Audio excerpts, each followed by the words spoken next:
就呢個咧就係帶出嚟個問題咧，就係政府咧經常性答非所問。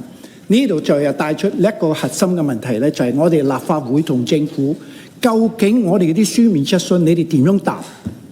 嗱，我哋啲書面質詢咧唔係求其㗎，經過主席睇過晒，冇其他議員重複同一個問題咧，我哋先至出得街嘅，唔係咁容易出得街嘅，司長。所以咧，你哋答嘅時候咧，好求其，其中兩個部門咧最離譜嘅，一個咧就係行政公職局，一個咧就係勞工局。咁我想咧呢度帶出一個問題咧，你走去翻去睇，做翻個統計，究竟有幾多個高天賜嘅議員書面質詢咧係重複同一個問題？因為咧我要俾主席噶嘛，主席都問我你做咩重複啊？就係因為政府冇答咯。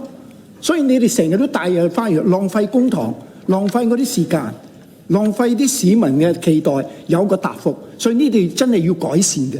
另外咧，我仲有啲嘢咧，我想問咧，就係關於黑沙嗰個觀音像咧，你哋當時話嗰個叫做咩？擱置咗啊嘛，擱置咗賠償咗幾多錢咧？我追咗2次3次都冇答。